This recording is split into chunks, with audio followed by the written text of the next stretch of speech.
సంతోషంగా జీవించడం మీరంత తేలికైన విషయం కాదు. జీవితం సవాళ్లతో నిండి ఉంటుంది.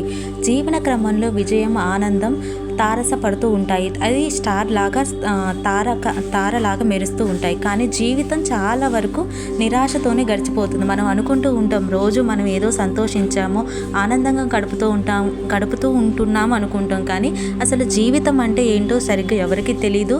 మనిషి రోజు రోజుకి తను శ్రమించే తన రోజు అని తను గడిపిన క్షణాలన్నిటి కూడా తనకి ఒక చీకటి అనేది తన మనసు ఎప్పుడు కమ్మేస్తూ ఉంటుంది. తను వెలుగుని అనుకుంటాడు కానీ వెలుగు పక్కన ఇంకొకటి చీకటి అనేది ఉంటుంది. తనకి ఏదో తెలియని సమ్ టైమ్స్ నిరాశ, నిస్పృహ లాంటివి ఉంటూనే ఉంటాయి. కాలం అనేది ప్రతి ఒక్కరిని పరీక్షిస్తూనే ఉంటుంది. కాబట్టి జీవితం అనేది ఎవరికి అంత సులువు కాదు. దాన్ని గెలవాలంటే చాలా కష్టపడాలి. దానికి రెండింతలతో సహనం, ఓర్పు అనేది చాలా ఇంపార్టెంట్. కేవలం కీర్తి ప్రతిష్టలే కాదు, డబ్బు ఆనందాన్ని కలిగించదు. కాబట్టి కీర్తి డబ్బు అనేది ఆనందాన్ని కలిగించవు. అసలు నిజమైన ఆనందం ఏంటో కొందరికి తెలియదు. అసలు ఈ క్షణం ఈరోజు మనం శ్వాసని పీల్చుకుంటున్నామన్నా అదొక ఆనందం. మన చేతితో మనం ఒకరికి పెడుతున్నా, ఒకరి మీద ఆధారపడకుండా మనం తింటున్నాం అనేది ఆ దేవుడి కృప.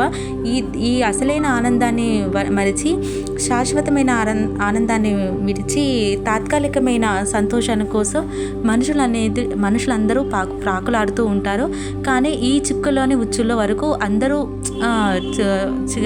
చిక్కుకుంటారు.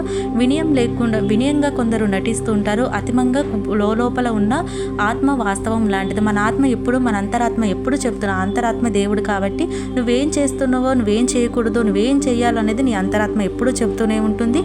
మనకి ఈ గాలిని చూస్తామంటే చూడలేం, కానీ దేవుడు కూడా అలాగే. మనం దేవుని చూడలేం కాబట్టి ఈ సృష్టి అనేది, ఈ ప్రకృతి అనేది నేను ఎప్పుడు అబ్జర్వ్ చేస్తూనే ఉంటుంది. నువ్వేం చేసినా నీ కర్మ అనేది నిన్ను వెంటాడుతూనే ఉంటుంది. అది మంచి అయినా కావచ్చు, చెడైనా కావచ్చు. ఈ రోజుల్లో, ఈ జనరేషన్లో ఇవి నమ్మడం చాలా ఇవి ఎవ్వరు అందరూ నమ్మరు. వాళ్ళు నమ్మిందే, వాళ్ళు చెప్పిందే, వాళ్ళు అనుకున్నదే నిజం అనుకుంటారు. కానీ ఇది కేవలం అది అపోహ అని కొందరు గ్రహించరు. కనుక జీవితం విలువ తెలిసిన వాడికి అంత మంచి జరుగుతుంది. Thank you for watching.